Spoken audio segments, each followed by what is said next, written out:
मैं सत्यनारायण शर्मा साहित्य दृष्टि की चैनल पर आप सभी का हार्दिक अभिनंदन करता हूं।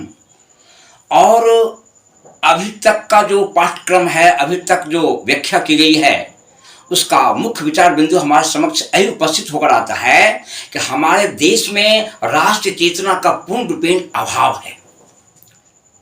और देश की 75 वर्ष के बाद, आजादी के बाद भी एक सामूहिक रूप में राष्ट्रवाद और राष्ट्र चेतना का हमारे देश में विकास नहीं हो पाया है, जिसका ज्वलंत उदाहरण नेताजी का चश्मा है। स्वयं प्रकाश ऐसे कथाकार ने इस बात का स्पष्ट किया है कि एक पान वाला कहता है, नहीं साहब नहीं साहब, और फौज में क्या जाएगा, वह लंगड़ा है, पागल है। इस शब्द, इस वाक्य से यह पता चलता है कि एक साधारण व्यक्ति उस व्यक्ति का मजाक उड़ाता है, उस व्यक्ति का अपमान करता है जो राष्ट्रभक्त है, जिसमें कहीं न कहीं राष्ट्र चेतना का अभ्युदय हो रहा है, जो राष्ट्र चेतना से ओतप्रोत होकर के संपूर्ण जनमानस में सुभाष चंद्र बोस के व्यक्तित्व को स्थापित करने के लिए पूर्ण रूपेण तत्पर है। लेकिन एक सामान्य व्यक्ति उसको स्वीकार करने को तैयार नहीं है। हमारे देश की इस प्रकार की एक जो मानसिक स्थिति बन गई है, उसी का ज्वलंत उदाहरण नेताजी का चश्मा, आज के दौर की जो मानसिक अवधारणाएं हैं, जो मानसिक स्थिति है, उसका ज्वलंत वर्णन किया गया है।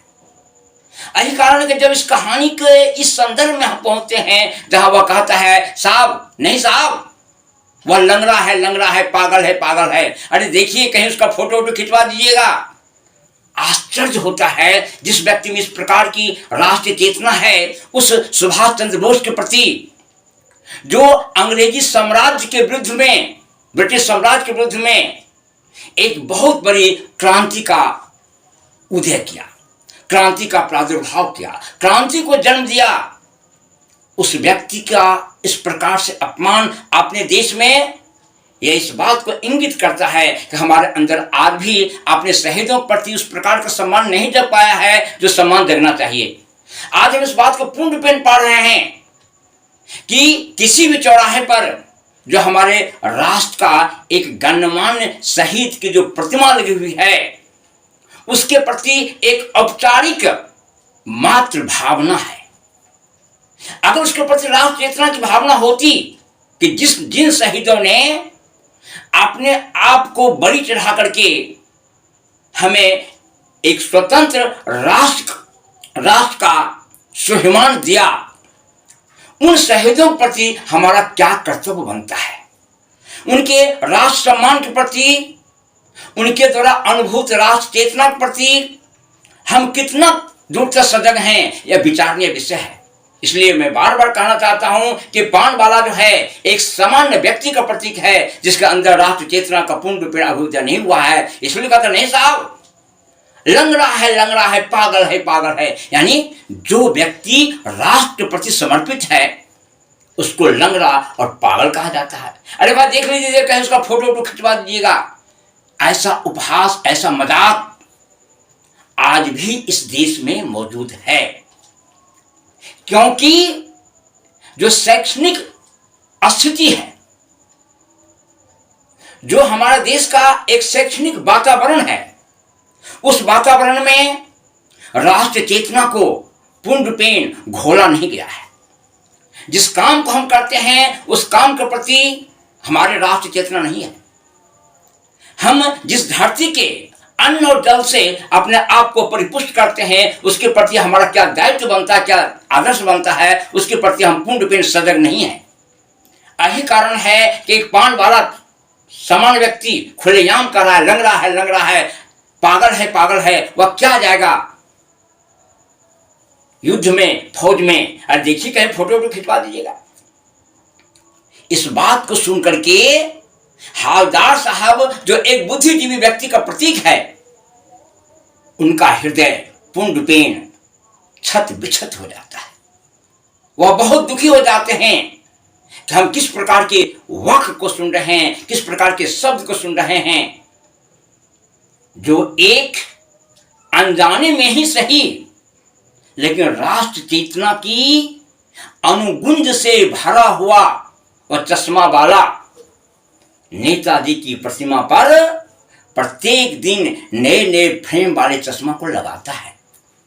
क्या राष्ट्र प्रेम है, अनजाने में ही सही, और अनजाने में इस भावना से ओतप्रोत को आगे बढ़ता है। लेकिन जो जनसामान्य व्यक्ति है उससे उसको कोई लेना देना नहीं है। मैं इस बात को दावे के साथ कह सकता हूं कि आजादी का जो 75वां वर्ष अमृत उत्सव महोत्सव मनाया जा रहा है, वहां तक आते आते कितने शहीदों के प्रति हम सम्मान व्यक्त कर पाए हैं, यह विचारणीय प्रश्न है। हमारे देश में राष्ट्र चेतना का पूर्णपेन आज तक अभाव है, जिसका ज्वलंत उदाहरण इस वक्त में, इस कहानी में बात आई है कि हालदार साहब को पान वाले द्वारा एक देशभक्त का इस तरह मजाक उड़ाया जाना अच्छा नहीं लगा। मुड़कर देखा तो अबाक रह गए। एक बेहद बूढ़ा मरियल सा लंगड़ा आदमी सिर पर गांधी टोपी और आंखों पर काला चश्मा लगाए, एक हाथ में एक छोटी सी संदूकची और दूसरे हाथ में एक बांस पर टंगे बहुत से चश्मे लिए अभी अभी एक गली से निकला था और अब एक बंद दुकान के सहारे अपना बांस टिका रहा था। हालदार साहब को बहुत अफसोस हुआ, बहुत दुख हुआ कि एक मरियल बूढ़ा सा व्यक्ति इस संदूकची लिए हुए, एक बांस में कुछ चश्मे को लटकाए हुए एक बंद दुकान के समक्ष उस बांस को अटका देता है, रख देता है और चश्मा बेचता है।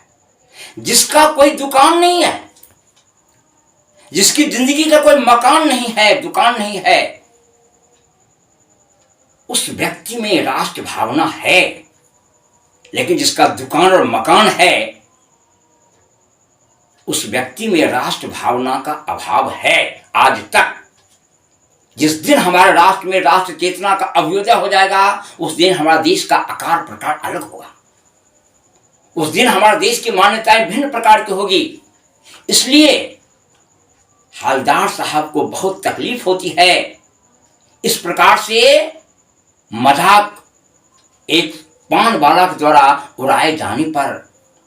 और देखते कुछ देर के बाद एक गली से निकलता है आदमी, एक संदूकी लिए हुए है, मरियल है, बूढ़ा है, आंख पर काला चश्मा लगाए हुए है, और वह व्यक्ति पूर्ण रूपेण एक बांस में कुछ चश्मा को लटकाए हुए है, एक बंद दुकान के सहारे उसको रख देता है। इसको देख करके हालदार साहब अचंभित हो जाते हैं कि इस व्यक्ति के प्रति ऐसी आस्था है जिसका दुकान नहीं है, कोई व्यवसाय नहीं है, जिंदगी को एक फक्कर के रूप में जी रहा है, लेकिन राष्ट्र चेतना से ओतप्रोत है, उसको एहसास है। यह सुभाष चंद्र बोस की प्रतिमा है और इसमें चश्मा का अभाव है। मैं चश्मा पहना करके इनकी व्यक्तित्व को परिपूर्णता की ओर ले जाना चाहता हूं, इस प्रकार की भावना से ओतप्रोत है। और कहानी फिर आगे इस रूप में बढ़ती है कि तो इस बेचारे की दुकान भी नहीं, फेरी लगाता है। हालदार साहब चक्कर में पड़ गए, पूछना चाहते थे इसे कैप्टन क्यों कहते हैं, क्या यही इसका वास्तविक नाम है, लेकिन पान वाले ने साफ बता दिया था कि वह अब इस बारे में और बात करने को तैयार नहीं। ड्राइवर भी बेचैन हो रहा था। उस पान वाले का हाव भाव के बाद हालदार साहब के अंदर इतना हिम्मत नहीं हो पाता है कि उससे पूछा जाए कि इसका नाम कैप्टन क्यों रखा गया, या कैप्टन चश्मा वाला के नाम से क्यों विख्यात है। क्योंकि अब तक में पान वाला पूर्ण रूपेण उब चुका था कि बड़ा अजीब व्यक्ति है साहब, यह कौन सा प्रश्न पूछ करके एक नई समस्या पैदा कर रहा है, किसी ने अभी तक से पूछा ही नहीं। और इस प्रकार से हालदार साहब अपनी गाड़ी की तरफ बढ़ते हैं, सारी बातें अलग प्रकार की हो जाती है और इस प्रकार से हालदार साहब की जीवन की एक प्रक्रिया हो जाती है उस रास्ते से गुजरना।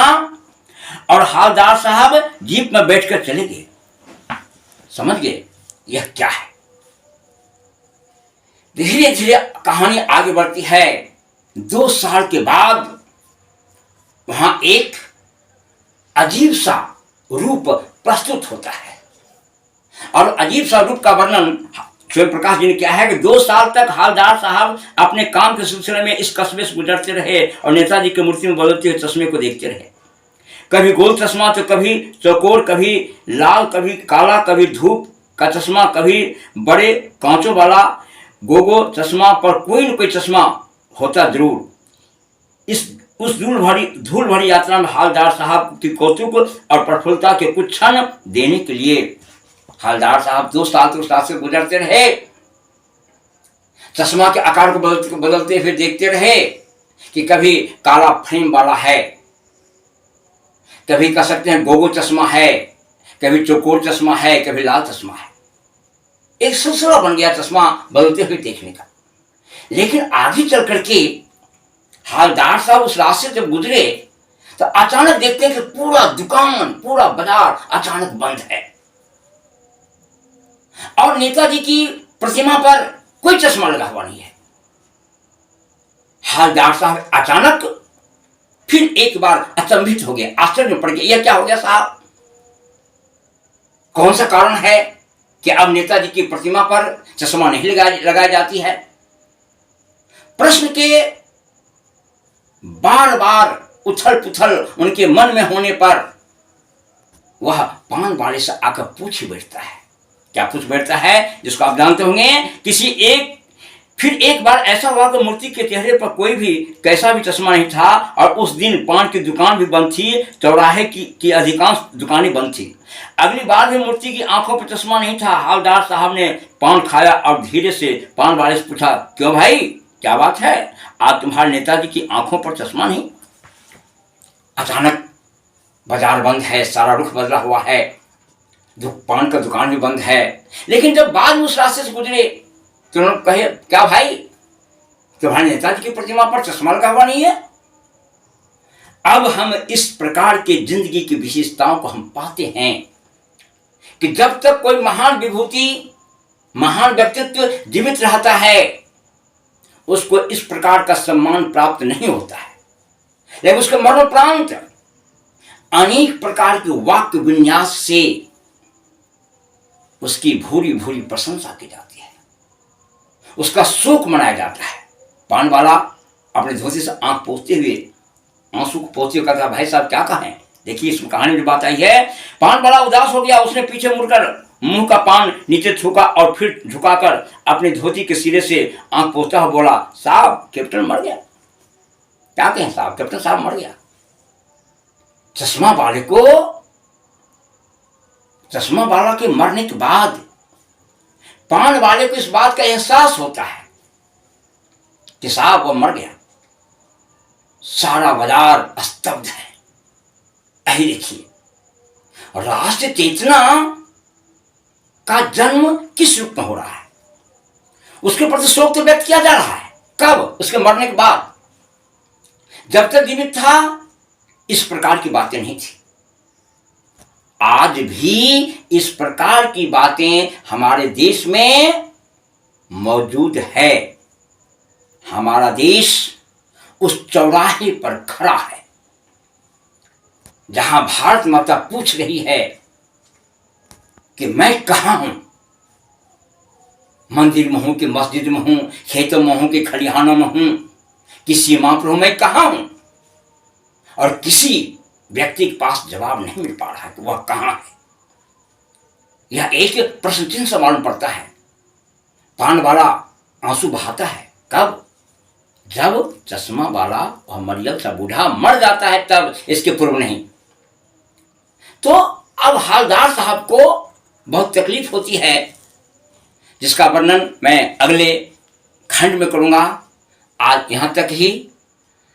मैं चाहूंगा कि इसे सब्सक्राइब करें। मैं लगभग कंटिन्यू आपके साथ उपस्थित रहूंगा। धन्यवाद।